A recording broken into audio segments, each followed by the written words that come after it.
De manera que esa no es la posición bíblica que nosotros quisiéramos abrazar.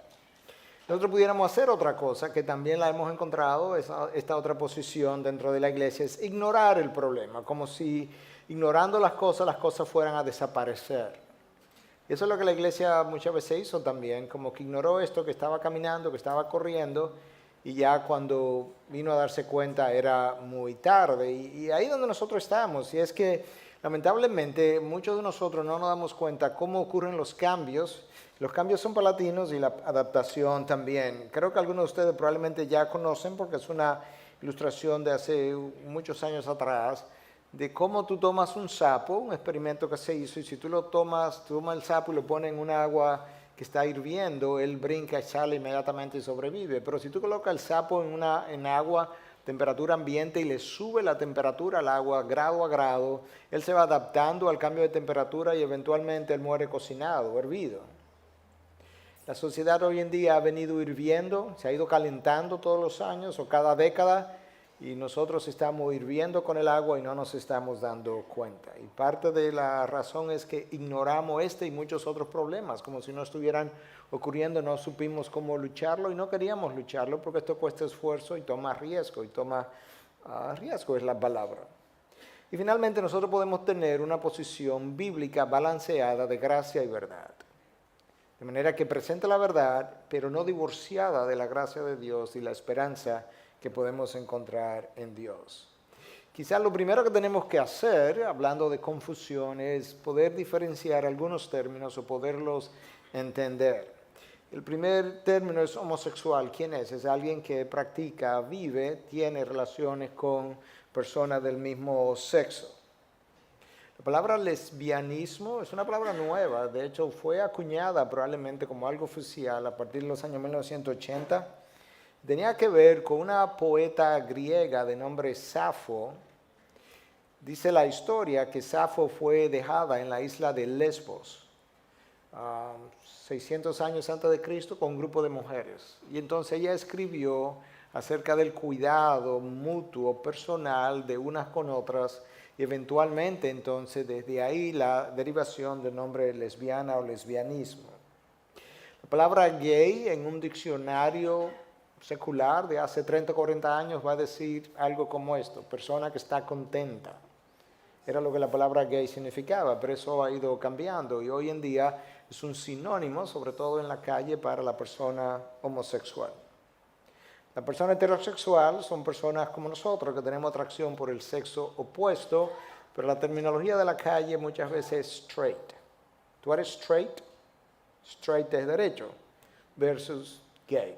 Entonces eso nos va dando una idea de qué es una cosa o qué es otra. También se habla hoy en día de bisexual y eso también está como de moda, personas que tienen sexo con un mismo sexo y con el sexo opuesto y a veces incluso, como decíamos hace un rato, en tríos, que es otra de las cosas que se ha puesto de moda. Está el transexual, que es la persona que tiene deseo de ser del sexo opuesto. Incluso en ocasiones se quiere ponerse vestido del sexo opuesto, ese es su deseo. Y el transvesti, que ya es alguien que no solamente tiene el deseo, sino que le utiliza el vestido del sexo opuesto, imita su comportamiento y eso le da una cierta satisfacción emocional o sexual, y está la persona que se han hecho cambio de sexo. De manera interesante, la Universidad de Johns Hopkins hace un par de años atrás estaba recomendando al Departamento de Psiquiatría, al Departamento de Cirugía, que parara la cirugía de cambio de sexo por considerarla altamente patológicas. Johns Hopkins no es una universidad, un centro médico cristiano en lo más mínimo. Entonces, continuando con la aclaración de la confusión, qué es una cosa y qué es la otra, yo quisiera hablar de esta clasificación que hizo este autor, Mark Yarhouse, y él habló de que había atracción hacia el mismo sexo y hizo entonces una diferenciación, hizo dos grupos. En el primer grupo puso personas, o los nombró personas con orientación homosexual que pudiera ser temporal o persistente. Orientación, que no es la persona que tiene una práctica homosexual. Esa persona se siente atraído hacia los hombres, pero es algo que él no practica. Y eso es algo que a veces ocurre a una edad temprana, en la adolescencia, a veces comenzando a los 12, 13, 14, 15 años.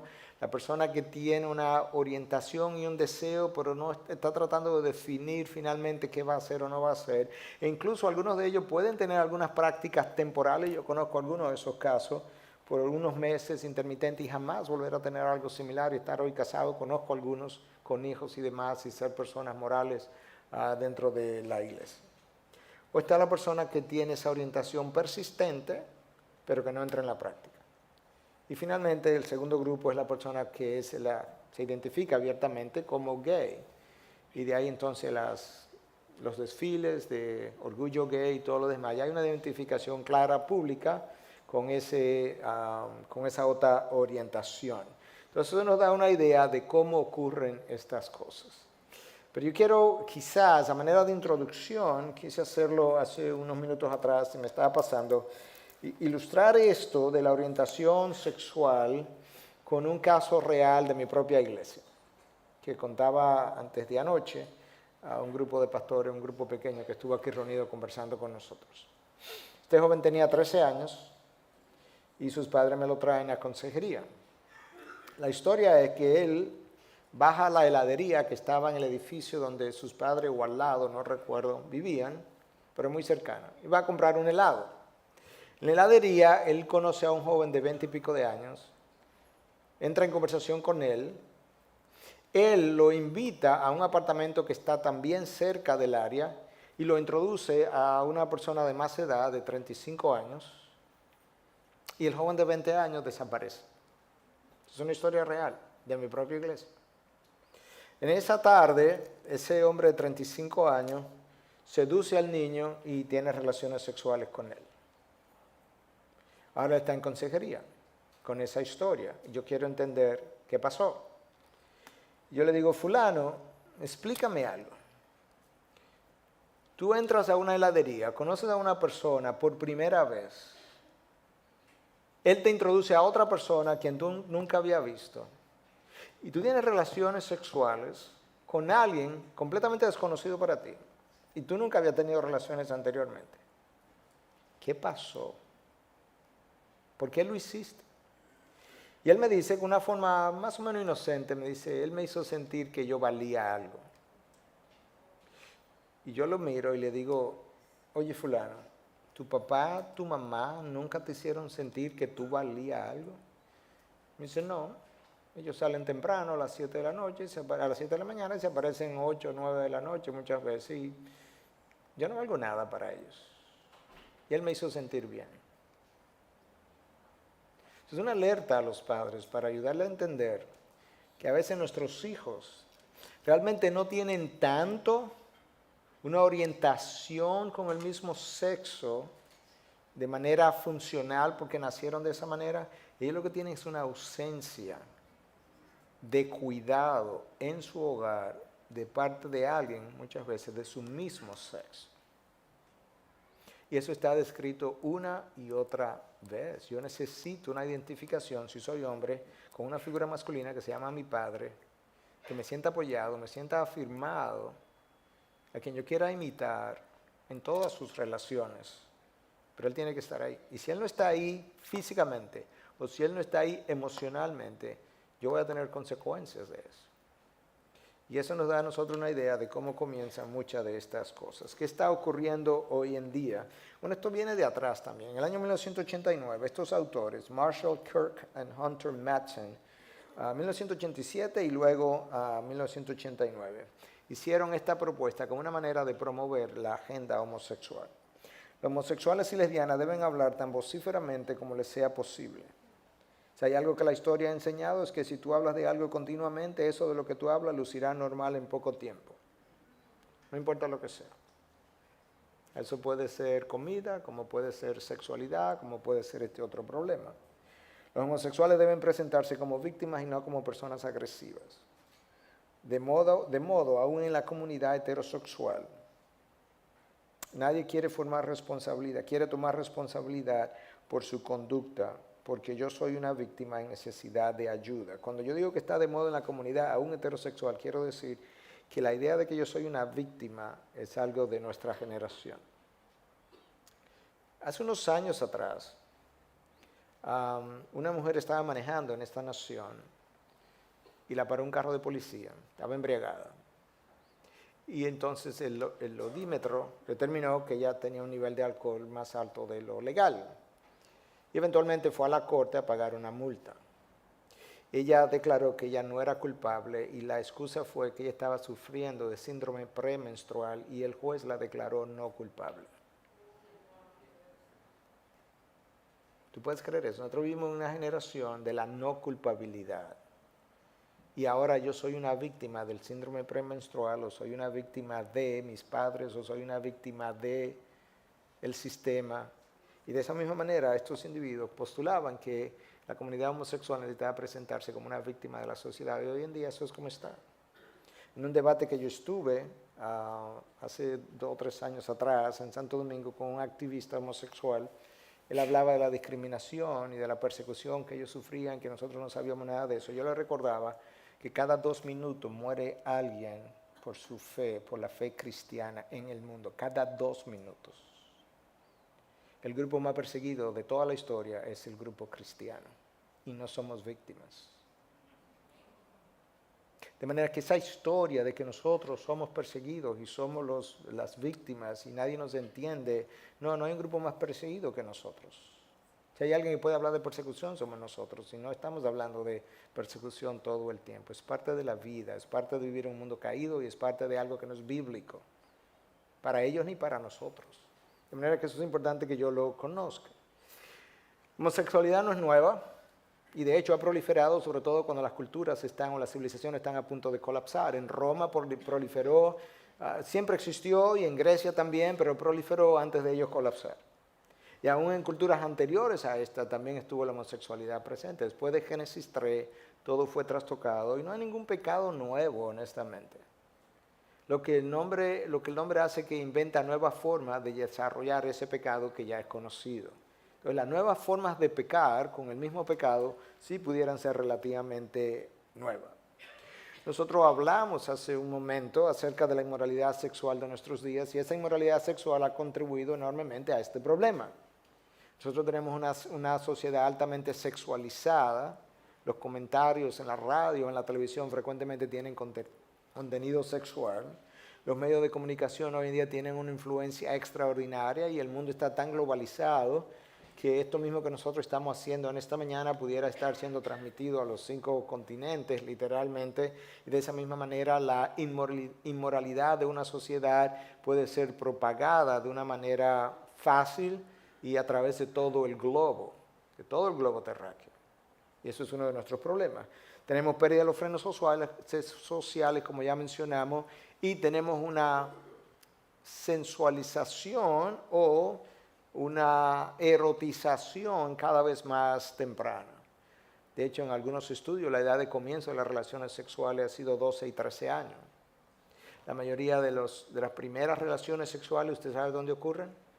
En el hogar o del muchacho o de la muchacha.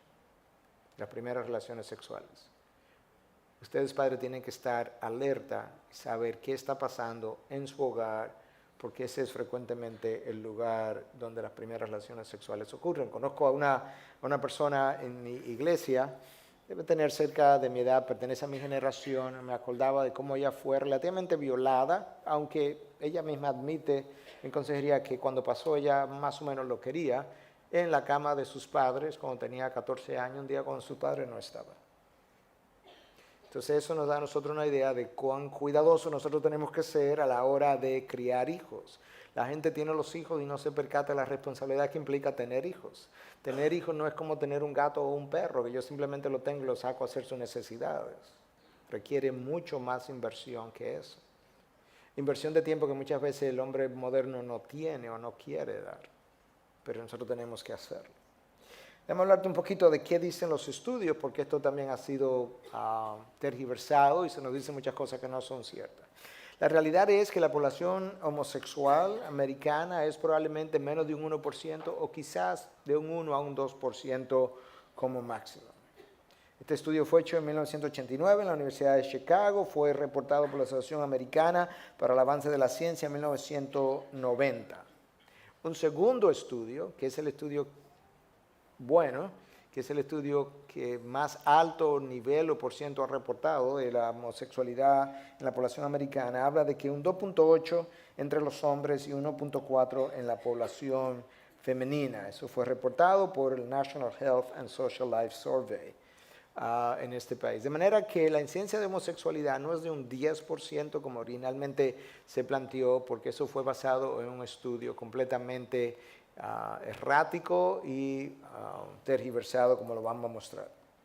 Alfred Kinsey, de la Universidad de Indiana, fue quien propagó parte de estas ideas. En 1940, él hizo un estudio en hombres, y en 1953 publicó un estudio en mujeres de su conducta sexual, y a partir de ese estudio, él concluyó que como un 10% de la población, fue un estudio hecho en este país, era homosexual. Pero la realidad es que el estudio fue rechazado posteriormente por las siguientes razones. Yo voy a dar algunas de esas razones. Primero, el estudio tenía 5.300 hombres de raza blanca, ya es un problema.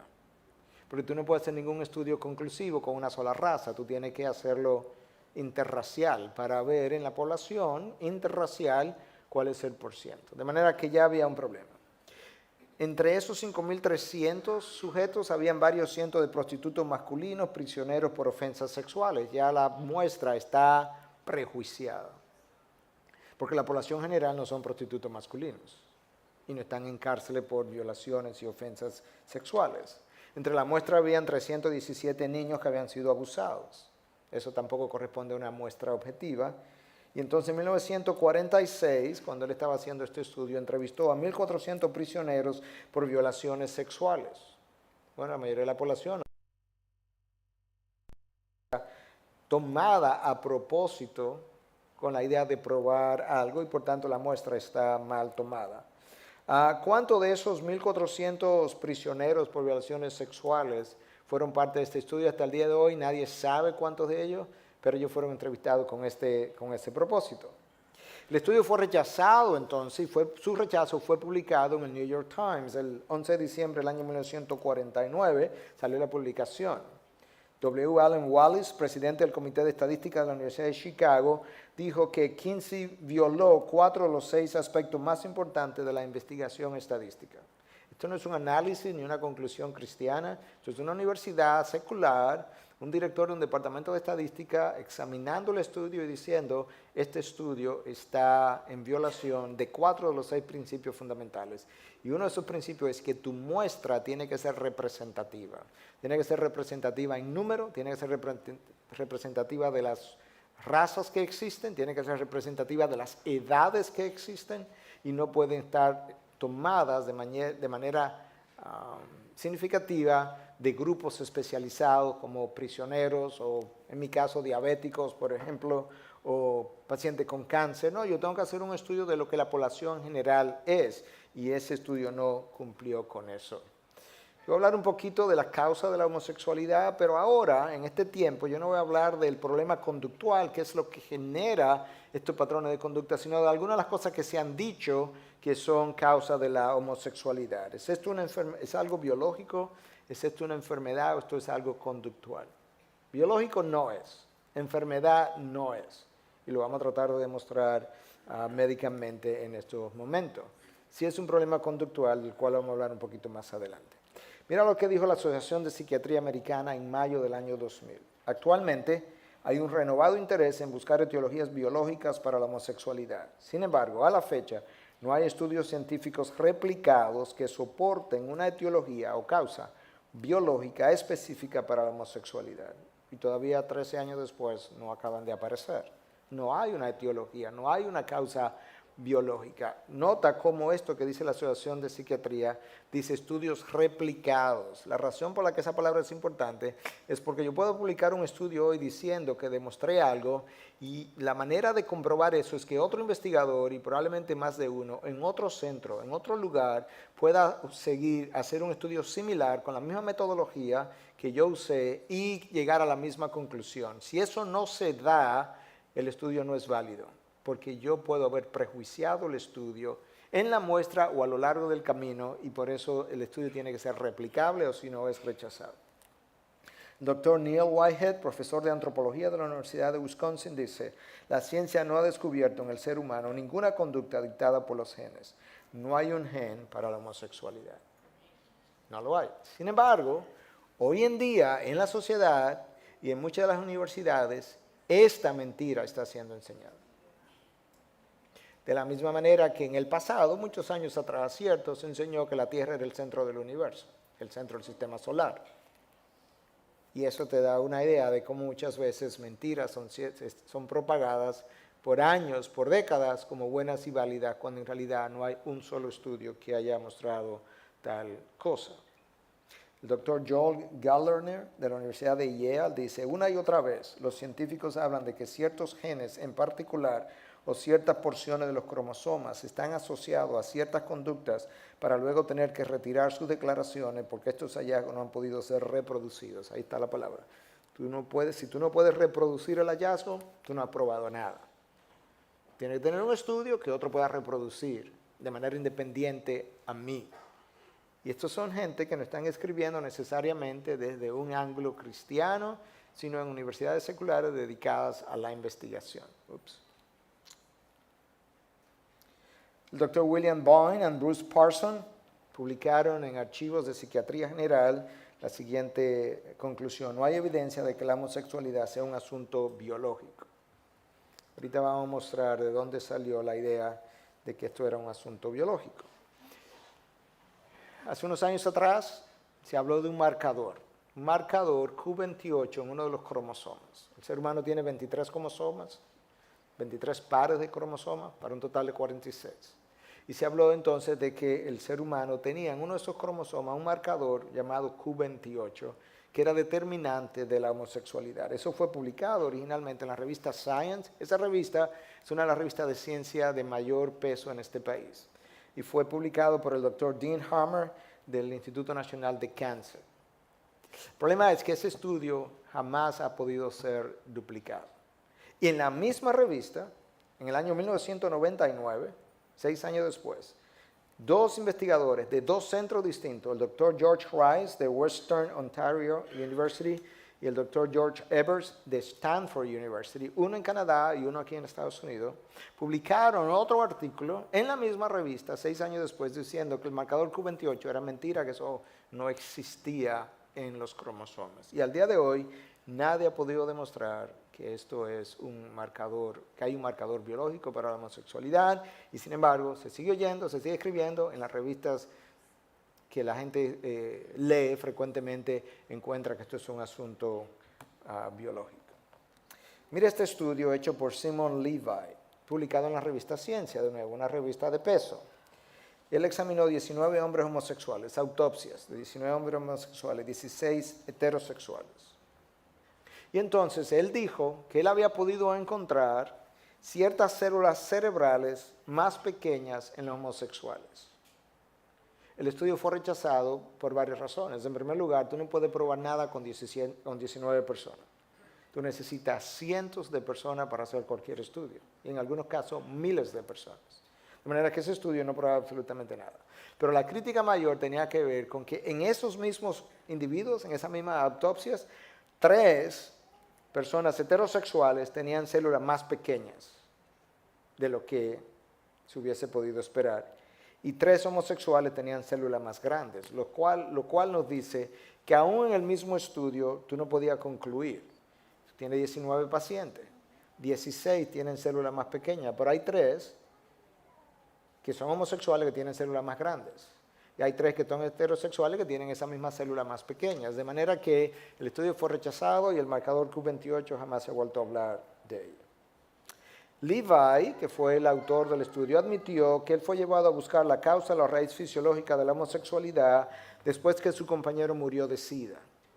Él incluso admitió que si no encontraba una causa genética para la homosexualidad, que él podía dejar la ciencia. Esto lo publicó la revista Newsweek, página 24, febrero 24 de 1992, página 46. Tú tienes una admisión de la persona, del investigador principal, de un estudio fallido acerca de cuándo él comenzó a estudiar esto, tratar de buscar esta causa. Y eso es importante, que nosotros podamos entender porque muchas veces nosotros encontramos cosas que nosotros queremos buscar, o no encontramos cosas que nosotros no queremos encontrar. De manera que estas cosas son vitales, conocerlas. Ok, ¿es la homosexualidad genética, sí o no? Bueno, ya hemos venido viendo lo que diferentes investigadores han ido diciendo y han ido probando. Algunos dicen, ¿por qué no? Yo así nací. Así fue que yo nací. Bueno, el problema es que tú puedes buscar la causa de la homosexualidad de diferentes maneras. Ya vimos una de las maneras, tú puedes hacer un estudio de los cromosomas y ver si en los cromosomas hay abnormalidades que existen en los homosexuales y que no existen en los heterosexuales. Hasta ahora eso no se ha podido encontrar. Pero la otra manera de tú tratar de ver si hay alguna asociación genética es que tú tomas gemelos idénticos. La diferencia entre gemelos idénticos y gemelos no idénticos es que el gemelo idéntico tiene justamente el mismo contenido cromosómico genético de su hermano. Es un espermatozoide y un óvulo que se juntan, forman un solo gameto, como le llamamos, y por un proceso que ahora no puedo entrar porque es algo genético y un poquito complicado de explicar, pero ese solo óvulo se divide en dos y resulta exactamente dos personas idénticas. El contenido genético de uno y del otro ha venido de un solo cromosoma y de un solo óvulo. Ese no es el caso cuando tú tienes gemelos no idénticos. Gemelos no idénticos resultan de una mujer que ovuló al mismo tiempo por diferentes razones, dos óvulos, o tres, o cuatro. Y cada uno de esos óvulos fue fecundado por un espermatozoide distinto. Porque en el semen hay 30 a 60 millones de espermatozoides. Y entonces 2 o 3 o 4 espermatozoides distintos fueron y fecundaron esos 2 óvulos o 3 o 4, de manera que esos 2 o 3 o 4 pueden estar en un mismo vientre, pero ellos son hermanos como dos hermanos que nacieron con 10 años de diferencia uno del otro. En gemelos idénticos ellos tienen el mismo contenido genético. Si esto es genético, entonces lo que un hermano tiene, el otro debe tenerlo. ¿Me van siguiendo? Pero la concordancia, en el mejor de los casos, es de un 50%. En otras palabras, cuando tú tienes dos gemelos idénticos y uno es homosexual, el hecho de que el otro sea homosexual solamente ocurre en la mitad de los casos, lo que implica que esa causa no puede ser genética, porque ellos tienen el mismo contenido genético el uno y del otro. Pero ocurren cosas en el hogar que pueden desviar a un niño o a una niña en una dirección y no desviar al otro. De manera que, viéndolo de esa manera, tampoco podemos decir que eso es genético. La realidad es, como yo he explicado en otras ocasiones, si tú miras a una persona, hoy en día está muy de moda y algunos estados han ido aprobando esto, donde los baños, por ejemplo, ya no va a haber baños de hombres ni de mujeres, sino que tú entras al baño del sexo que tú te sientas. Entonces, si yo me siento mujer, yo voy al baño de mujeres. Pero resulta que si yo tuviera una cámara y veo cómo la mujer hace su necesidad y cómo el hombre hace su necesidad, ellos no lo hacen de la misma manera. De manera que yo sé por sus órganos genitales quién es quién. Eso es lo que nosotros llamamos fenotipo, la manera como yo luzco por fuera. Fenotípicamente yo luzco hombre o mujer, eso por un lado. Internamente, como yo luzco sería mirar a mis genes, eso es lo que nosotros llamamos genotipo, con G. Por ejemplo, yo tengo el cabello negro, excepto por las canas, obviamente. Por fuera yo luzco de cabello negro, pero si tú miras el gen de mi color de mi cabello, por dentro yo tengo un color negro de cabello en mis genes. De manera que yo tengo cabello negro por dentro y por fuera. Yo soy genotípicamente de cabello negro y fenotípicamente de cabello negro. Bueno, si yo miro los órganos genitales de un hombre, fenotípicamente por fuera, él es hombre, yo sé cómo lucen los genitales, y si yo lo miro por dentro, él es XY, él es un hombre. Yo sé lo que tú eres, tú puedes no aceptarlo, pero eso es lo que tú eres. Y lo mismo con la mujer.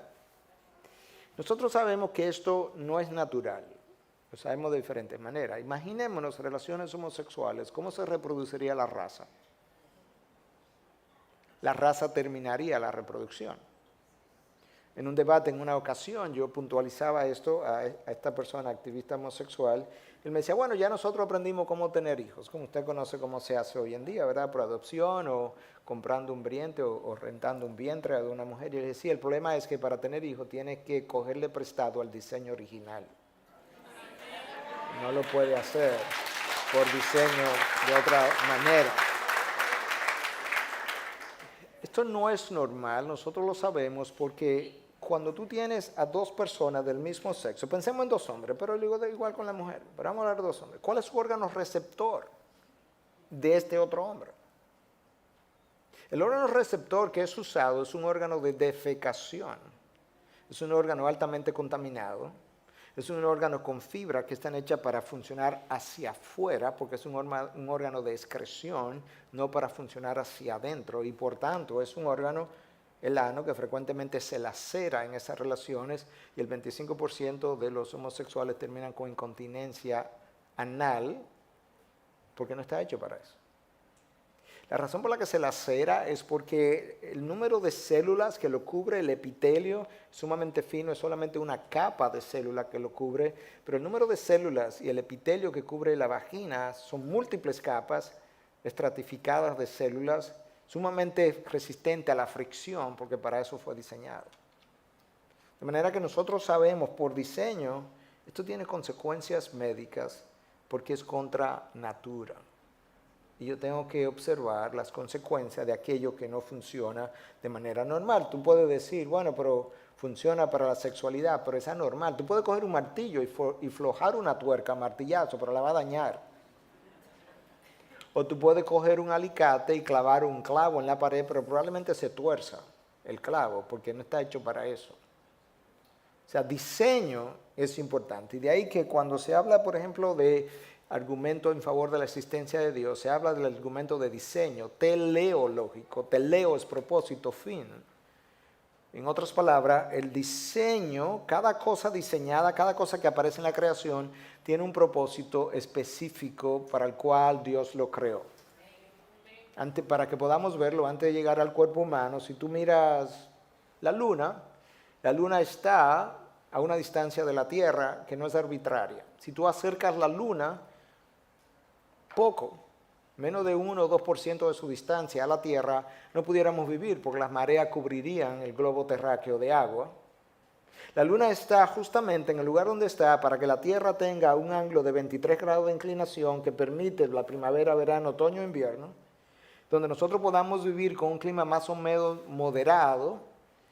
Pero si tú le quitas la luna a la Tierra tendría un eje continuamente moviente, como le ocurre a Venus, por ejemplo, y nosotros no pudiéramos vivir en el planeta Tierra. La luna está ahí, no es para que los novios se enamoren, sino para que ejerza su función. Y si los novios se quieren enamorar, y eso es otra cosa. Pero Dios la puso ahí con una función en particular que tiene que ver con nuestra sobrevivencia, literalmente. Lo mismo con Júpiter como planeta gigante, enorme, muerto. ¿Para qué existe? Bueno, Júpiter tiene una masa tan extraordinaria que atrae hacia sí la mayoría de los meteoritos que vienen en nuestra dirección. Es el filtro del planeta Tierra. De esa misma manera, en el cuerpo humano hay un diseño que corresponde a un diseñador, y ese diseño va hasta la vagina, va hasta el ano, los órganos sexuales, su reproducción, cómo se une el óvulo y el espermatozoide y así sucesivamente. Entonces ya yo hablé un poquito de cómo este diseño fue hecho. Cuando tú miras Génesis 1 y 2, no hay duda de que Dios creó al hombre y creó a la mujer. Creó dos sexos, el uno para el otro, y luego le dijo crecer y multiplicaos. Imagínate cómo Dios hubiese dado ese mandato para dos hombres. ¿Cómo podría Dios dar ese mandato para dos mujeres? No pudiera ser. De manera que el mismo mandato en la creación nos habla de un diseño que fue preparado para cumplir el mandato. Vamos a hablar un poquito de mitos y realidades, porque parte de lo que queremos hacer en esta hora es poder aclarar algunas confusiones que existen. La homosexualidad es un estilo de vida alternativo. Bueno, quizá para la mente secular es un estilo de vida alternativo, pero la palabra de Dios no lo cataloga como estilo de vida alternativo, lo cataloga simplemente como un pecado. Ahora, probablemente hablemos de eso un poco más adelante. lamentablemente en los círculos homofóbicos hemos hecho de la homosexualidad el pecado imperdonable. Y no es el pecado imperdonable. Yo estuve hace poco en esta situación. Yo llegué a una funeraria a consolar a una oveja de nuestra iglesia. Se le había muerto un hermano, él no era miembro de la iglesia, no tenía una buena relación con esta hermana tampoco, pero yo no conocía nada del trasfondo. Yo fui simplemente, hasta donde yo sabía, le iban a hacer una misa y todo eso, eran de trasfondo católico. Y yo fui simplemente a darle el pésame, como decimos en buen dominicano, como a las 10 de la mañana, y al rato yo estar ahí, ella se me acerca, el papá del que había muerto y de esta oveja de la iglesia era médico y me conocía, aunque yo honestamente no lo conocía personalmente. Y entonces él me manda a decir que él no quiere que el sacerdote católico diga nada ni haga ninguna misa, que él quiere que yo diga algunas palabras. Ok, yo me acerco entonces a la oveja de nuestra iglesia y digo, fulana, dime algo de tu hermano porque yo quiero saber qué voy a decir aquí. Entonces le digo, él era creyente, y me dice, no, para nada. Ok. ¿Qué más tú me puedes decir? Ah, bueno, pastor, yo no sé si usted sabe, pero él era homosexual. Que ahora estoy en una funeraria a la cual yo no fui a predicar.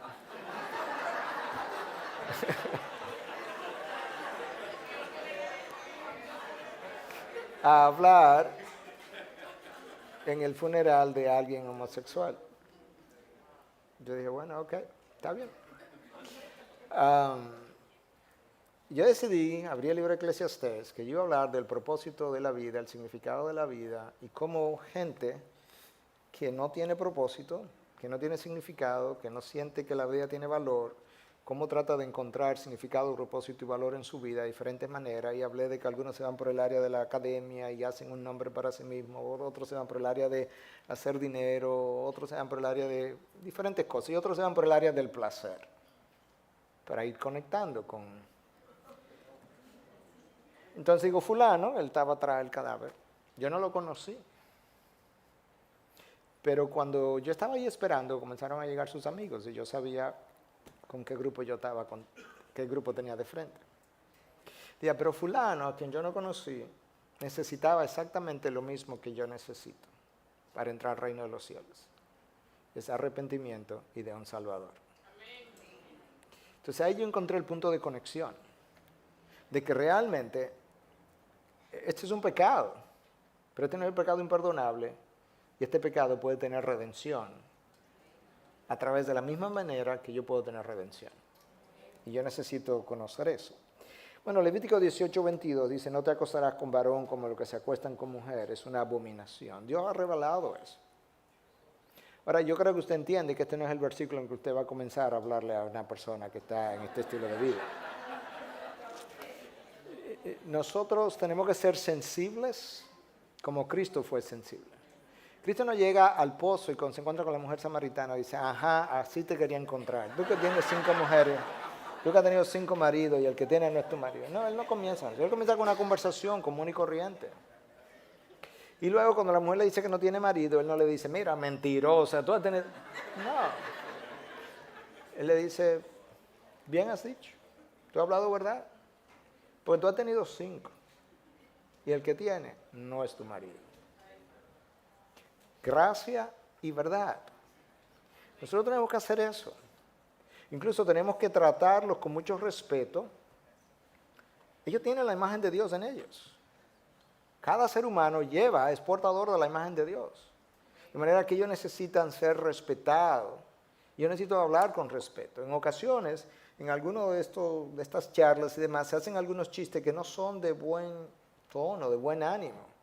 Este es uno de ellos, y yo no lo estoy haciendo como chiste, yo lo estoy haciendo como algo que no debiera hacerse, pero como ilustración de lo que no debe un cristiano incurrir. Cuando Dios creó a Adán y Eva, cuando Dios creó a Adam and Eve, Adán y Eva, not Adam and Steve. Y entonces muchas veces, eso no es un relajo, porque eso no es de buen gusto. Y eso no es sensible. Y eso no me va a ganar un puente con ellos. Sigamos. Un mito, la homosexualidad es genética. No existe ni un solo estudio. Nosotros sabemos, mira lo que dice el libro del Génesis 1, 27 y 28. Creó pues Dios al hombre a imagen y semejanza. a imagen suya, a imagen de Dios lo creó, varón y hembra los creó. Y los bendijo Dios y les dijo, sed fecundos y multiplicados, y llenad la tierra y sojuzgarla, ejerced dominio sobre los peces del mar, sobre las aves del cielo, y sobre todo ser viviente que se mueve sobre la tierra. Varón y hembra los creó. Ahora hay estos sexos intermedios, como que no sabemos si es varón ni hembra. Y ahora en muchos estados aquí se está tratando de promover y pasar leyes que a los niños que dejarlo que vayan a los colegios vestidos con la ropa que ellos quieran, según ellos se sientan. Yo no sé por qué entonces a esos niños no les permitamos que entren al curso que ellos quieran entrar. Si yo me siento que estoy preparado para estar en cuarto de bachillerato, aunque no he pasado por séptimo, debieran dejarme entrar también. Porque así que yo siento. ¿Desde cuándo las emociones y sentimientos se han dejado que tomen las decisiones? Ni de los niños ni de los adultos. Ya yo aludí a esto, la homosexualidad no es el peor pecado. Es un pecado de inmoralidad, pero es un pecado con perdón y redención posible. Mira lo que dice 1 Juan 1:9, si confesamos nuestros pecados, excepto la homosexualidad, claro que no. Él es fiel y justo para perdonarnos los pecados y para limpiarnos de toda maldad, de toda maldad. No importa si es heterosexual u homosexual. Él es fiel y justo para hacer esto. La realidad es que usted puede creer que Jesús murió por hombres y mujeres homosexuales y heterosexuales. Jesús no fue a la cruz y dijo, muero por los heterosexuales. Cuando Él murió allí, Él murió por el heterosexual y el homosexual que Él estaría llamando en el día de mañana. Y eso es algo que yo necesito recordar. Ahora, es un pecado, no es simplemente un problema conductual, se origina de manera conductual, pero es un pecado que necesita arrepentimiento y que Jesús puede perdonar. Y que de hecho yo he visto eso ocurrir. Yo debía haber comenzado diciendo que cuando hablo de esto, no lo hablo simplemente con conocimiento de libros. Yo como infectólogo tuve que lidiar con esta población mucho, y en esta misma ciudad de New York o región New York, New Jersey.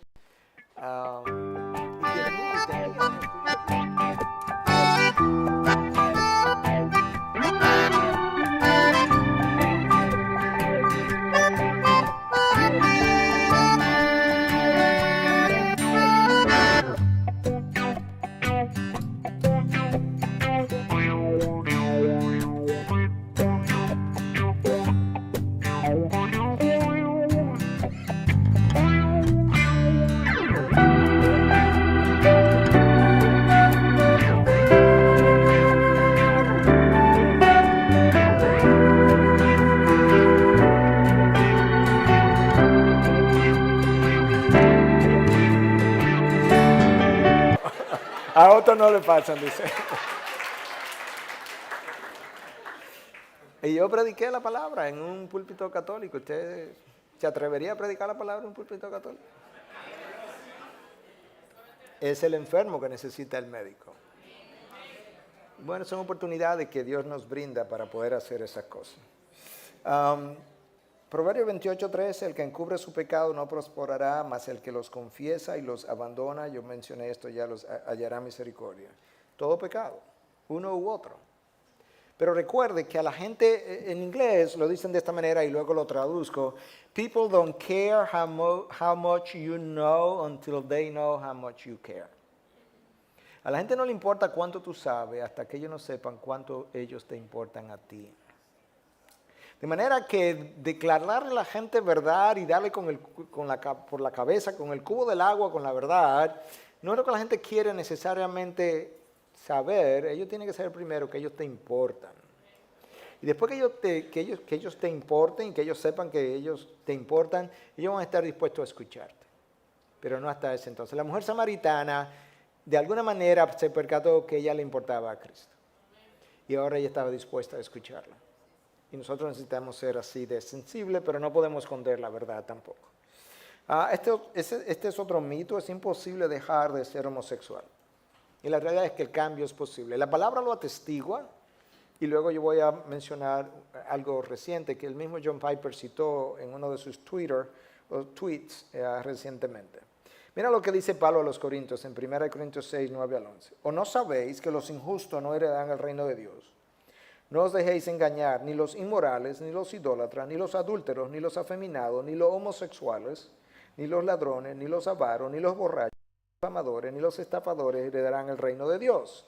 Escucha el versículo 11. Y esto erais algunos de vosotros.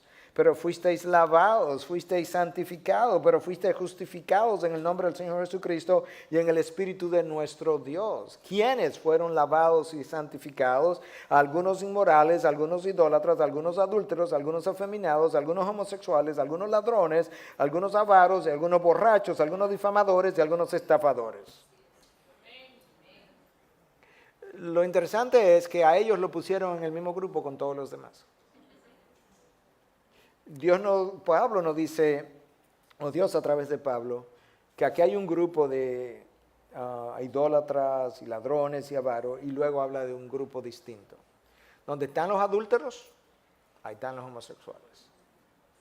Y uno se salva de la misma manera que se salva el otro. Entonces te das cuenta cuál es la realidad de la palabra. Mira esto que fue publicado en el Journal de Sexo y Terapia Marital en el año 2011, no hace tanto. Yo lo voy a traducir porque no me dio tiempo a hacerlo. En sentido general, sin embargo, nuestra evidencia sugiere que alguna gente experimenta un cambio significativo en su orientación sexual y que el cambio, el intento de cambiar no es intrínsecamente o necesariamente dañino. Nosotros no creemos los reportes de cambio que pueden ser resumidos como eliminados, como que no valen la pena. El reporte continúa. La Universidad de North Carolina hizo un estudio longitudinal de adolescentes que entrevistó o estudió 10,000 teenagers o adolescentes. Y encontró que la vasta mayoría de los adolescentes de 16 años que reportaron una orientación o una atracción sexual hacia el mismo sexo, reportó una orientación exclusiva hacia el sexo opuesto un año más tarde. Debido a esto, estos estudios produjeron resultados no esperados y estudios similares fueron prontamente replicados en todo el mundo occidental. Los resultados fueron casi idénticos, con poblaciones o muestras basadas y que ahora, en cómo se basaron estas muestras y que ahora alcanzan cientos de miles. Dicho de otra manera, cientos de miles de personas estudiadas. Un estudio longitudinal es un estudio que se hace a lo largo, observando las mismas personas con relación a las mismas características, versus observar diferentes razas, diferentes edades. No, cogemos un grupo, 10,000 adolescentes, le damos seguimiento por 20 años y vemos qué pasa. En ese grupo, un grupo significativo de ellos, que a la edad de 16 años estaban diciendo que tenían una orientación por el mismo sexo, un año después habían cambiado su orientación y de manera exclusiva tenían una orientación heterosexual. Lo cual es importante porque hoy en día se habla incluso, New Jersey es uno de esos estados que está tratando de empujar legislaciones para que los niños que tengan y adolescentes orientaciones hacia el mismo sexo tengan, no se le pueda o se les prohíba a sus padres llevarlo a consejería por esa orientación, sino que se acepte la orientación que ellos favorezcan. Porque es dañino tratarle de cambiar su orientación. Estas legislaciones vienen de camino. La pregunta es, ¿quién está batallando eso? Porque si la iglesia no lo batalla, va a pasar y luego vamos a decir, y es muy tarde. Continúo acerca del mismo reporte. Nicholas Cummins, primer presidente o presidente anterior de la Asociación de Psicología Americana, escribe que el contender que la atracción del mismo sexo es algo incambiable es una distorsión de la realidad. Como psicólogo cabeza del grupo Kaiser en San Francisco, Cummins supervisó cientos de pacientes que fueron exitosos en cambiar su orientación sexual. Cummins fue selectivo en recomendar terapia para cambiar, solamente a aquellos que estaban altamente motivados para cambiar y que y que tenían una alta probabilidad, que fueron evaluados como tener una alta probabilidad de éxito. En otras palabras, eso no es contrario a lo que la palabra dice. Si yo no tengo motivación para arrepentirme, yo no me voy a arrepentir, eso no va a tener éxito. En este caso, este investigador decidió trabajar con terapia para cambiar la orientación sexual en aquellos que estaban altamente motivados. Por eso es verdad en la palabra de Dios. Si yo tengo un pecado de cualquier tipo y yo no estoy motivado a cambiar, nadie me va a poder cambiar, porque el arrepentimiento tiene que ver con mi deseo para cambiar. Dentro de mitos y realidades, pues estamos hablando de confusión y cosas que queremos aclarar, generalidades y confusión. ¿Puede un creyente practicar la homosexualidad? Bueno, un ex homosexual que se haya convertido pudiera caer en la práctica, no permanentemente, pero pudiera tener recaídas, de la misma manera que un drogadicto se convierte y en alguna ocasión quizás tiene una o dos caídas después, no sé si 2 o 3, pero ocurre. O alguien que dejó el cigarrillo, o alguien que era alcohólico, o alguien que estaba adicto a la pornografía. Estas cosas ocurren porque son parte de nuestra naturaleza carnal. Y esa naturaleza carnal tiende a pecar, pues tiende a pecar de la misma manera que pecó en la anterioridad. Una persona habladora y se convierte, puede ser que vuelva y mienta otra vez. ¿Sí o no? Y lo que pasa es que somos selectivos con los pecados y decimos, bueno, sí, pero eso es porque nosotros mentimos con frecuencia y pues nos conviene decir que sí. Pero como este otro pecado nosotros nunca hemos incurrido, decimos, no, ese no. Si vuelve a recaer. Ahora, si vuelve a permanecer en la práctica, quizás es una evidencia de que él no tuvo una real conversión. Pero el que haya caído 1 o 2 veces no dice que definitivamente no era cristiano. Yo he oído esto de parte de parejas homosexuales, pero yo hago esto por amor, ¿cómo puede ser malo?